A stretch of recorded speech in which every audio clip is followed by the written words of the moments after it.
Imagine um mundo pouco explorado que antecedeu ao dilúvio cataclísmico. Um mundo repleto de segredos, mitos e criaturas misteriosas.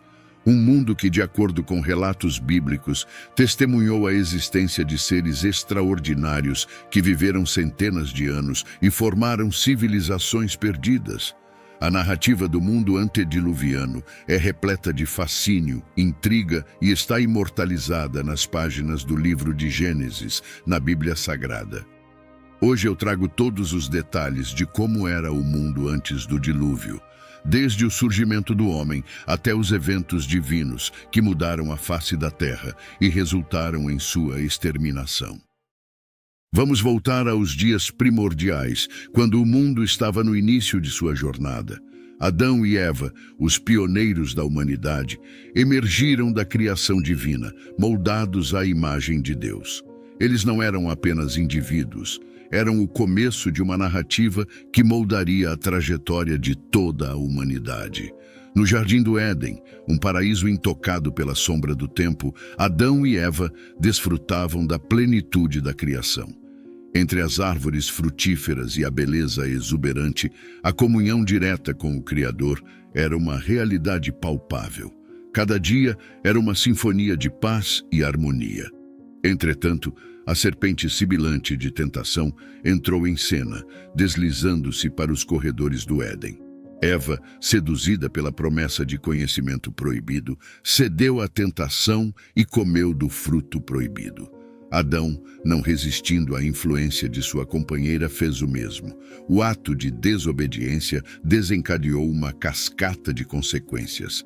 A queda da humanidade começou no instante em que a desobediência trouxe a consciência do bem e do mal. A inocência foi perdida, substituída pela consciência de sua própria nudez, não apenas física, mas espiritual. Deus, em sua justiça, chamou Adão e Eva a prestarem contas por suas ações. Essa desobediência não foi apenas uma quebra de regra, foi um divisor de águas na relação íntima entre Deus e a humanidade. A confiança foi substituída pela desconfiança, a harmonia pelo conflito. A criação estava agora manchada pelo pecado, uma sombra que pairava sobre a perfeição original do Éden. No entanto, mesmo nesse momento sombrio, surge uma faísca de esperança. Deus, em sua misericórdia, não abandonou suas criaturas. Ele os vestiu com roupas feitas por suas próprias mãos, simbolizando uma cobertura para sua vergonha. E ao mesmo tempo em que pronunciava as consequências do pecado, ele também anunciava uma promessa de redenção, apontando para o futuro. Inicialmente, Adão e Eva tiveram 2 filhos mencionados na Bíblia, Caim e Abel. O primogênito foi chamado Caim, cujo nome reflete a gratidão e a alegria de Eva ao receber o presente da vida. Tempos depois, Abel veio ao mundo, trazendo consigo a promessa de uma nova geração. Os 2 irmãos, Caim e Abel, cresceram no ambiente paradisíaco do Jardim do Éden. Sob a orientação amorosa de seus pais, aprenderam os caminhos da adoração e da oferta a Deus. No entanto, mesmo no refúgio do Éden, as sementes da discórdia começaram a germinar. Quando chegou o tempo de oferecer sacrifícios a Deus, Abel trouxe o melhor de seu rebanho, um gesto que refletia sinceridade e devoção. Caim, por outro lado, ofereceu os frutos de sua colheita, mas seu coração não estava totalmente comprometido. Deus favoreceu a oferta de Abel, reconhecendo a pureza de sua intenção. A reação de Caim à preferência divina foi encharcada de inveja e ira. Em vez de corrigir seu coração, ele permitiu que o ressentimento se transformasse em um veneno mortal. Num acesso de fúria, Caim atraiu Abel para o campo, e ali, com as emoções turvas, cometeu o ato atroz de tirar a vida de seu próprio irmão. O solo testemunhou o primeiro derramamento de sangue humano, uma mancha que repercutiria ao longo da história. Deus confrontou Caim, oferecendo-lhe a chance de redenção, mas o coração endurecido optou pelo caminho da culpa. A Bíblia relata que Deus não apenas repreendeu Caim, mas também colocou uma marca sobre ele. A natureza exata da marca não é explicitamente detalhada nas Escrituras, deixando espaço para interpretações e especulações. Alguns a veem como um sinal visível, uma espécie de distintivo que o identificava como aquele que cometeu o primeiro assassinato na história. Outros interpretam a marca como um símbolo espiritual, representando a separação e a condenação divina.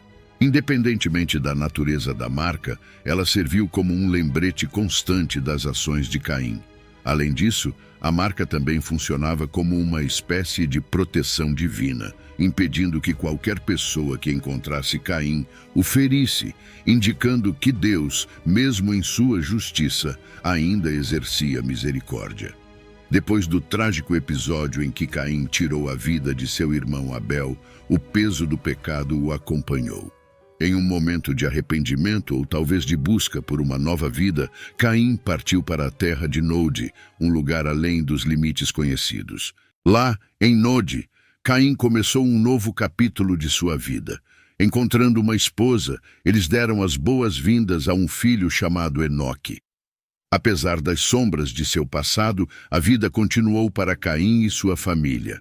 A Bíblia relata que Caim não apenas recomeçou, mas também deixou sua marca na terra de Nod. Ele empreendeu a construção de uma cidade, um testemunho de sua determinação em superar as consequências de seus atos. Essa cidade recebeu o nome de Enoque, em honra ao seu filho. A construção de uma cidade por Caim sinaliza um desejo de estabilidade e estabelecimento, talvez uma tentativa de criar um legado que transcenderia a tragédia passada. No entanto, mesmo em seus esforços para construir algo duradouro, Caim carregava consigo a marca indelével do primeiro homicídio da história.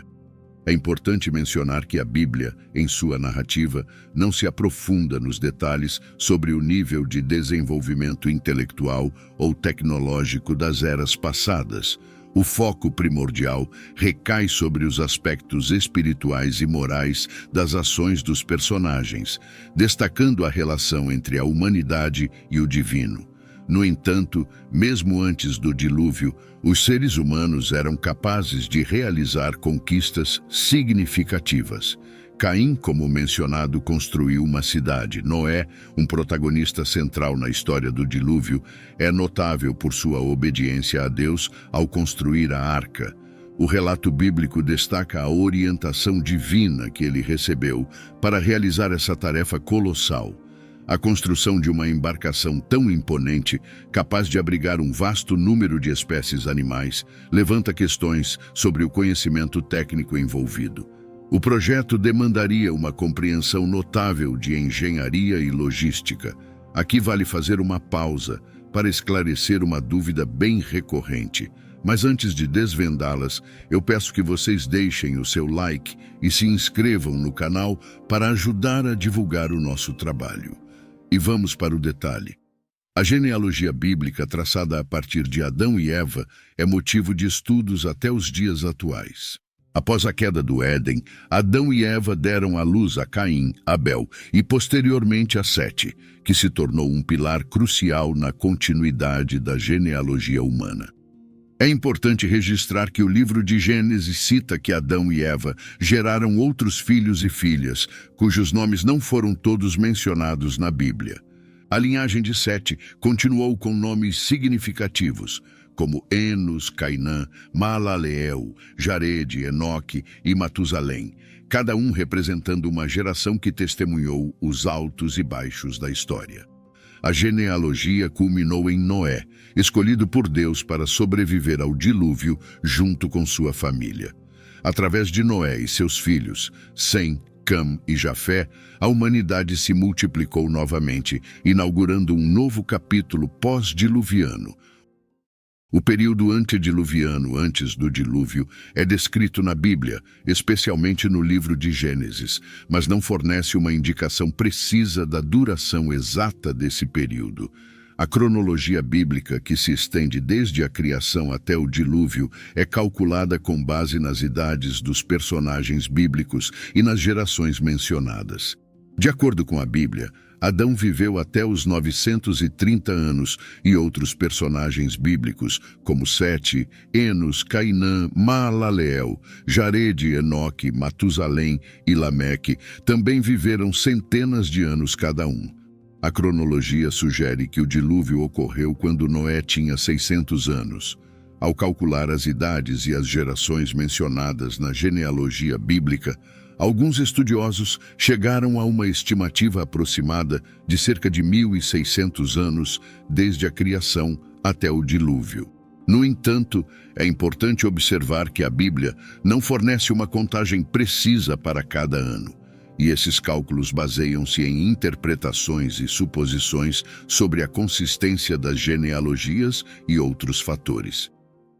De acordo com os relatos bíblicos do período antediluviano, as pessoas viveram vidas extraordinariamente longas. Matusalém, por exemplo, detém o título de pessoa mais longeva mencionada na Bíblia, vivendo 969 anos.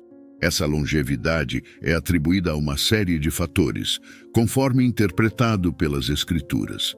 A Bíblia sugere que, inicialmente, a exposição ao ambiente puro e intocado do Jardim do Éden contribuiu para uma saúde robusta e uma longevidade notável.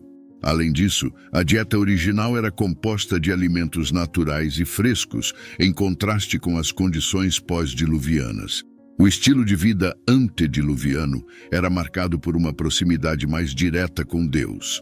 A comunhão com o divino era uma parte integrante da vida diária, e a humanidade desfrutava de uma relação mais íntima com o Criador. As atividades cotidianas incluíam o constante contato com a natureza, o cultivo da terra, criação de gado, coleta de água em rios e, evidentemente, a oferta de sacrifícios a Deus. Inicialmente, antes do dilúvio, as pessoas falavam apenas uma língua. Essa unidade linguística é sugerida pela história da Torre de Babel. Antes desse evento, a humanidade compartilhava uma linguagem comum, facilitando a comunicação e a compreensão entre as pessoas. No entanto, a Torre de Babel marca um ponto crucial na história, quando a humanidade, em sua busca por grandiosidade e autonomia, decidiu construir uma torre que alcançasse os céus como uma expressão de sua própria grandeza. Deus, ao observar essa empreitada, decidiu intervir. Como resultado da tentativa humana de construir a Torre de Babel, Deus confundiu as línguas das pessoas. O relato bíblico afirma que, de repente, as pessoas passaram a falar línguas diferentes, o que gerou confusão e divisão, impossibilitando a continuidade da construção. O nome Babel é derivado da palavra hebraica Balal, que significa confundir. Assim, o evento ficou conhecido como a Torre de Babel devido à confusão linguística resultante. A consequência mais imediata foi a dispersão da humanidade pela face da Terra. Incapazes de se comunicar efetivamente devido à diversidade de línguas, as pessoas se separaram em grupos distintos, cada um seguindo seu caminho. Esse evento não apenas alterou o tecido linguístico, mas também moldou as diferentes culturas e identidades étnicas que surgiram conforme os grupos se espalhavam. A Torre de Babel, portanto, não apenas simboliza a quebra da unidade linguística, mas também representa a intervenção divina para equilibrar a ambição desmedida da humanidade. Essa dispersão teve um impacto profundo na diversidade cultural e linguística observada hoje ao redor do mundo. Com o passar do tempo, o livro de Gênesis descreve a sociedade mergulhada em um ambiente de crescente corrupção moral e pecado. Os relatos sugerem que a humanidade afastou-se dos caminhos justos, entregando-se a práticas que eram contrárias aos padrões morais e éticos estabelecidos por Deus. Entre essas práticas, encontramos relatos de assassinatos, roubos e uma desenfreada busca por prazeres sensuais.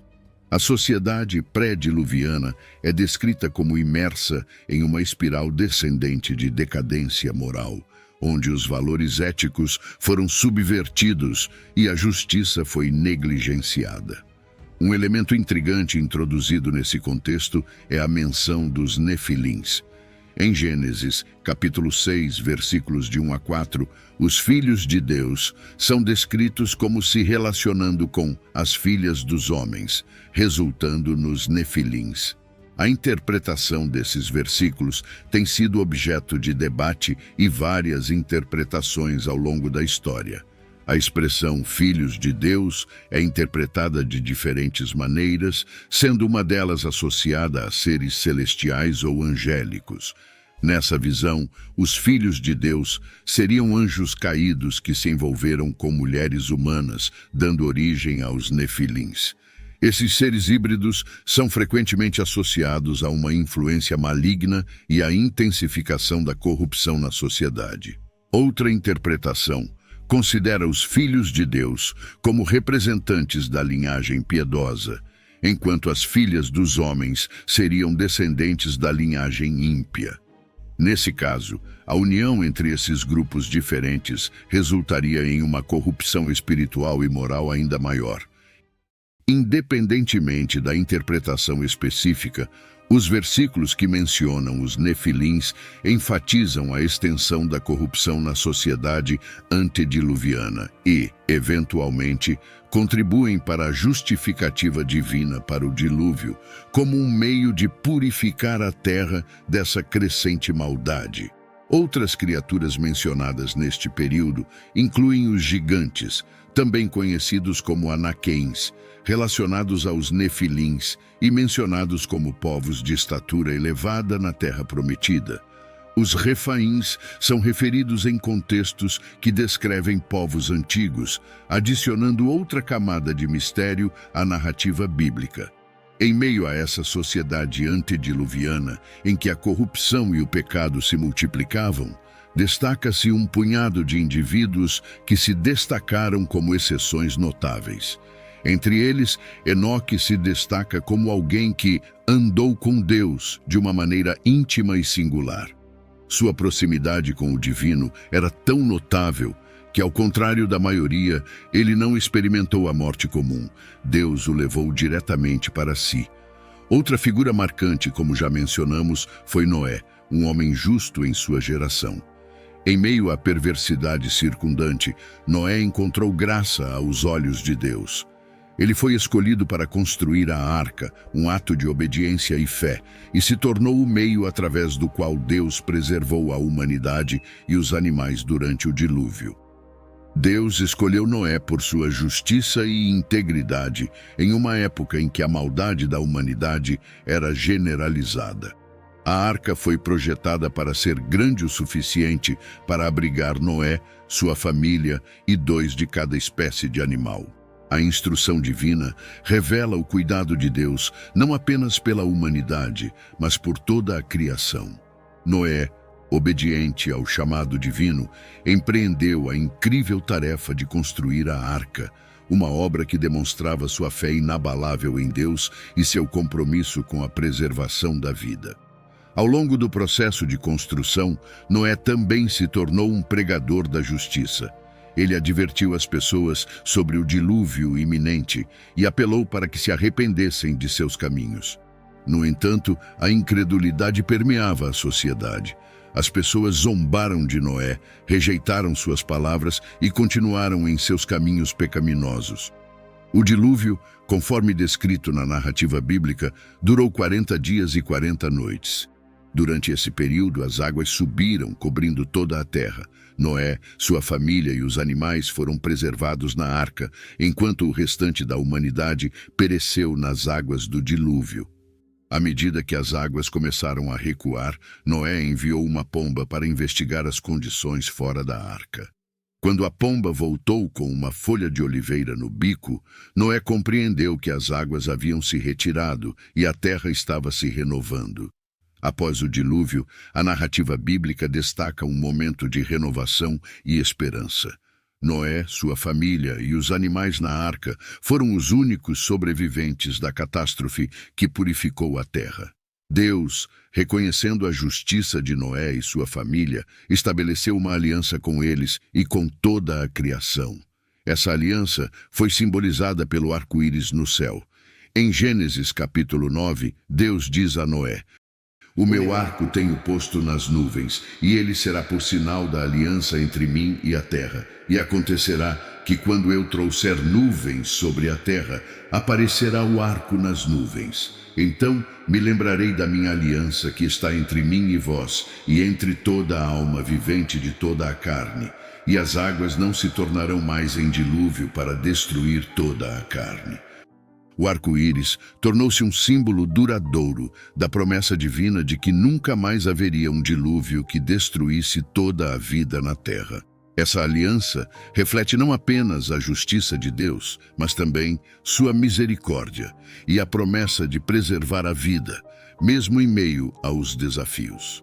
A narrativa prossegue com a história da humanidade, recomeçando a partir da família de Noé. Os filhos de Noé, Sem, Cam e Jafé, tornaram-se os ancestrais de diferentes grupos de pessoas. A bênção e a maldição de Noé sobre seus filhos desempenharam um papel na configuração das futuras nações. Assim, a história pós-diluviana é marcada pela renovação da criação, pela promessa divina de preservação e pela oportunidade para a humanidade recomeçar. O arco-íris permanece como um lembrete da aliança divina, simbolizando a fidelidade de Deus e sua disposição de estabelecer relações redentoras com a humanidade. Se você gostou dessa história, vai aparecer na sua tela mais 2 vídeos com histórias bíblicas parecidas como estas. É só clicar para assistir. Lembrem de se inscrever no canal e deixar o like. Obrigado e fiquem com Deus.